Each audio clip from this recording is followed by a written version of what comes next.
सुप्रभात बच्चों, आज हम कक्षा चौथी का हिंदी का एक पाठ लेने वाले हैं जिसका नाम है दोस्त की पोशाक। दोस्त की पोशाक, पोशाक यानी जो कपड़े होता है, ड्रेस होता है, उसे पोशाक कहा जाता है। ठीक है, तो देखिए क्या है इस पाठ में। जो है दो व्यक्ति है, एक है नसरुद्दीन और दूसरा है जमाल साहब। नसरुद्दीन और जमाल साहब दोनों एक के दोस्त है। कौन है? दोस्त है। ठीक है, तो मैं आपको कहानी सुनाती हूँ पहले कि एक नसरुद्दीन होता है। ठीक है, वो बहुत दिनों बाद अपने दोस्त जमाल साहब से मिलता है।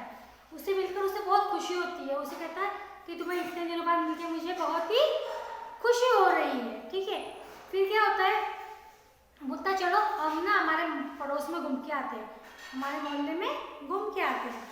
तो जो ये है अपना जमाल साहब को जो है, उन्होंने कपड़े जो पहने रहते हैं एकदम सादे कपड़े पहने रहते हैं।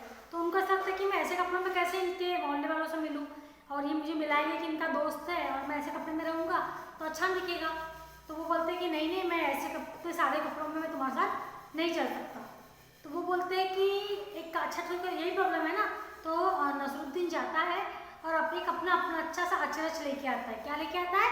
अचरज, एक पोशाक है जो पहनते हैं, उसका नाम है अचकन। क्या नाम है? अचकन। तो अचरज बोला मैंने पहले, लेकिन वो अचकन है। ठीक है, तो अचकन लेके आता है, एकदम भड़कीला कलर का होता है, एकदम डार्क कलर का। ठीक है, और लाके उसे देता है, बोलता है ये अचकन तुम पहनो और मेरे साथ चलो। वो कपड़े पहन लेता है। उसके बाद में दोनों जन क्या होता है, कपड़े पहन के दोनों मोहल्ले में निकलते हैं। जैसे ही मोहल्ले में जाते हैं, अपने पड़ोसी की ओर लेके जाता है, तो नसरुद्दीन कहता है कि इसे जो पोशाक पहनी, इसने जो अचकन पहनी है, वो अचकन जो है मेरी ही है। ये मेरा, पहले से मिलाता, देखो ये मेरा दोस्त है। ठीक है, जमाल साहब ये बहुत दिनों से मेरे बाद मुझसे मिले हैं, काफ़ी दिनों बाद मुझसे मिले हैं और मैं आपसे मिलाने लेके आया हूँ, लेकिन इन्होंने जो अचकन पहनी ना वो मेरी है, ऐसा बोल देता है। उस चीज़ का जमाल साहब को बहुत बुरा लगता है। तो वो उसे बाहर आने के कहते तुम्हें क्या ज़रूरत थी उसे ये बताने की कि अचकन तुम्हारा है। बोले उसके क्या लग रहा होगा कि मेरे पास कपड़े नहीं है, मैं बिना कपड़ों के तुम्हारे साथ आया हूँ। तो उसे बहुत बुरा लगता है कि ऐसा उसने कहा। फिर होता ठीक है, मैं ध्यान रखूँगा, मैं ऐसा नहीं बोलूँगा। फिर दूसरी जगह लेके जाता है, दूसरी जगह आता है, फिर वो मिलाता है कि ये मेरे दोस्त से मिली है, ये मेरा दोस्त है, बहुत दिनों बाद हम मिले हैं, ये मेरा काफ़ी पुराना दोस्त है, ऐसा वैसा बताता है। फिर बोलता है इसने जो अचकन पहनी है ना, ये इसकी ही है। पहले इसमें क्या बोला? मेरी है। अब दूसरे इसमें क्या बोला? ये अचकन इसकी ही है। फिर उसको गुस्सा आता है कि नसरुद्दीन ने ऐसा क्यों बोला। तो फिर वो क्या करता है, उसे बाहर निकलने का फिर बोलता है कि तुम्हें ये बताने की भी क्या ज़रूरत थी, झूठ बोलने की भी क्या ज़रूरत थी कि मेरी है। तो बोलता है तुमने तो कहा था कि तुम बताना मत कि मेरी है। तो बोलता है लेकिन ऐसे भी कहने नहीं कहा था ना तुम्हें। तो बोलता है ठीक है, अब मैं कुछ कहूँगा ही नहीं इस बारे में। तो बोलता है ठीक है। तीसरी जगह जाते हैं। जब तीसरी जगह जाते हैं तो फिर मिलाता है सबसे कि ये मेरा दोस्त है, इससे मिली है, काफ़ी दिन बाद हम मिले हैं, ऐसा वगैरह। फिर उसे कहता है ये जो इसने, फिर बोलता है मैं, इतना बोलता है कि मैंने मिला दिया सबसे, ये मेरा दोस्त है वगैरह वगैरह बोल के। फिर बोलता है कि मैं ना तुमको इसके अचकन के बारे में तो कुछ नहीं बोलूँगा। अच्छा ठीक है, अचकन के बारे में कुछ नहीं बोलूँगा, ऐसा बोलता है। तो उससे फिर नसरुद्दीन को बहुत गुस्सा आता है कि मतलब वो बिना बोले रह ही नहीं सकता, वो जहाँ ज़रूरत नहीं है फिर भी वो उसे अपने, यानी एक अपना उसे ड्रेस, उसको कपड़ा क्या पहनने दिया, उसे 3 बार उसे बता दिया कि ड्रेस मेरा है, यानी डायरेक्टली इनडायरेक्टली। पर देखो जहाँ जो चीज़ ज़रूरी नहीं है वो चीज़ वहाँ नहीं बोलनी चाहिए, है ना। तो वो उसे पोशाक खुद के खुशी से दी थी, उसने मांगी नहीं थी। ठीक है, उससे पहनी थी उसे 3 बार। एक जगह बताया मेरी है, फिर एक जगह बोलता है उसकी है, फिर एक जगह बोलता है कि नहीं नहीं मैं पोशाक के बारे में बात नहीं करूँगा। बल्कि हम जब किसी को मिलाने लेके जा रहे हैं तो वहाँ ज़रूरत नहीं है बताने की कि ये पोशाक किसकी है, क्यों पहनी है, क्या है, जो भी है। ठीक है, तो हम पाठ पढ़ लेते हैं। एक बार नसरुद्दीन अपने बहुत पुराने दोस्त जमाल साहब से मिले। अपने पुराने दोस्त से मिलकर वे बड़े खुश हुए। कुछ देर गपशप करी। जब उन्होंने दोनों जन मिले एक दूसरे से, कुछ देर तो उन्होंने गपशप करी। उन्होंने कहा चलो दोस्त मोहल्ले में घूम आए। जमाल साहब ने जाने से मना कर दिया और कहा, क्या कहा जमाल साहब ने? अपनी इस मामूली सी पोशाक में मैं लोगों से नहीं मिलूंगा। पोशाक यानी जो ड्रेस होता है, कपड़े होते हैं, उसे पोशाक कहा जाता है। नसरुद्दीन ने कहा बस इतनी सी बात। नसरुद्दीन तुरंत उनके लिए अपनी एक भड़कीली अचकन निकाल कर लाए और कहा इसे पहन लो, इसमें तुम खूब अच्छे लगोगे, सब देखते रह जाएंगे। वो क्या करता है, अचकन ला के देता है, बोलता है बड़की कलर के, बोलता है ये पहनो तुम पे अच्छी दिखेगी और सब तुम्हें देख के खुश हो जाएगा, अच्छे से हो जाएंगे। आज कई सालों बाद फिर बन का दोनों घूमने निकले, दोनों जन तैयार होकर फिर दोनों घूमने निकले। दोस्त को लेकर नसरुद्दीन पड़ोसी के घर गए। नसरुद्दीन ने पड़ोसी से कहा, ये मेरे खास दोस्त जमाल साहब, आज कई सालों बाद इनसे मुलाकात हुई है। वैसे जो अचकन इन्होंने पहन रखी है वह मेरी है। ठीक है, आपको मैंने बताया था पहले मिला था तो बता देता है कि अचकन मेरी है।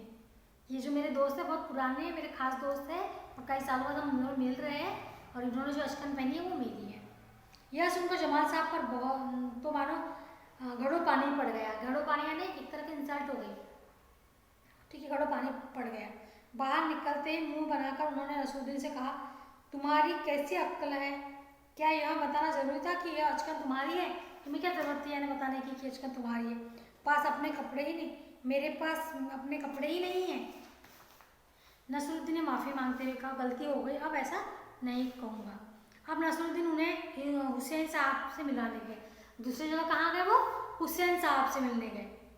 हुसैन साहब ने गर्मजोशी से उनका स्वागत किया, बहुत ही खुशी खुशी उनका स्वागत किया और कहा, जमाल साहब के बारे में पूछा तो नसरुद्दीन ने कहा, जमाल साहब मेरे पुराने दोस्त हैं। जैसे कोई आप किसी से मिला तो लगता नहीं कौन है, तो उन्होंने पूछा तो बोला ये मेरे काफ़ी पुराने दोस्त हैं और इन्होंने जो अचकन पहनी है वह इनकी अपनी है। ठीक है, पहले जगह बताया मेरी है, दूसरी बताया इनकी अपनी है। क्यों नसरुद्दीन ने कहा, तुमसे ऐसा चाहा मैंने, कैसे वैसा तो कहा। जमाल साहब फिर नाराज हो गए थे। ठीक है जी, नाराज हो गए, बाहर आकर बोले, झूठ बोलने को किसने कहा था तुमसे? क्यों? नसरुद्दीन ने कहा, क्यों? तुमने जैसा चाहा वैसे ही मैंने किया। पोशाक की बात कहे बिना काम नहीं चलता क्या? यानी अगर तुम पोशाक की बात नहीं करोगे तो काम नहीं चलेगा क्या तुम्हारा? तुम बाकी भी तो बातें कर सकते हो, ऐसा उनका कहना है। तो फिर अच्छा, कहना ही अच्छा है। तो फिर वो बोलता है, पोशाक की बात कहने बिना काम नहीं चल सकता क्या? उसने बारे में न कहना ही अच्छा है। जमाल साहब ने समझाया उनको कि तुमको बात करनी है तो कुछ और करो, पोशाक के बारे में बात करनी जरूरी नहीं है, उसको मत करो। जमाल साहब को लेकर नसरुद्दीन आगे बढ़े, तभी एक अन्य पड़ोसी से मिल गए। जब थोड़ा सा आगे बढ़ रहे थे एक और पड़ोसी से मिल गए अपने, तभी एक अन्य पुरुष से मिल गए। नसरुद्दीन ने जमाल साहब का परिचय उनसे करवाया। क्या किया? नसरुद्दीन ने जमाल साहब का परिचय करवाया उनसे। मैं आपका परिचय अपने पुराने दोस्त से करवाता हूँ, यह है जमाल साहब और उन्होंने जो अचकन पहनी है उसके बारे में मैं चुप ही रहूँ तो अच्छा है। बोलता है कि ये मेरे पुराने दोस्त है और इन्होंने जो अचकन पहनी उसके बारे में तो मैं कुछ ना कहूँ, यही अच्छा है। तो फिर उसने इनडायरेक्टली कह दिया पोशाक के बारे में, है ना। तो ऐसे ही उन्होंने कई जगह ना चाहते हुए जो चीज़ें ज़रूरी नहीं है वो कही। ठीक है, जो कहना वहाँ ज़रूरी नहीं था। हम किसी से मिलाने गए हैं तो उसे मिलवाना ज़रूरी था, बाकी दूसरी बातचीत हो सकती थी तब कि उन्हें ये बताने की कि ये पोशाक मेरी है, इनकी है, क्या जो भी है, या इनकी नहीं है, या मैं बात नहीं करूँगा, ऐसे कहने की ज़रूरत नहीं थी। पोशाक का विषय वहाँ लाने की ज़रूरत नहीं थी। पर नसरुद्दीन को वो कई बार समझाया गया, ठीक है, पर उनको समझ में ही नहीं आया कि वो क्या कहना, जमाल साहब क्या कहना चाहते हैं। आखिर में उन्हें समझ में नहीं आया, आखिर व्यक्ति से उन्होंने बोल के क्या कि इस बारे में कुछ नहीं करूँगा। तो इस तरह ये पाठ खत्म होता है। इसका अभ्यास हम PDF से देख के करेंगे, ठीक है। और अगली कक्षा में नए पाठ के साथ मिलते हैं, तब तक के लिए बाय।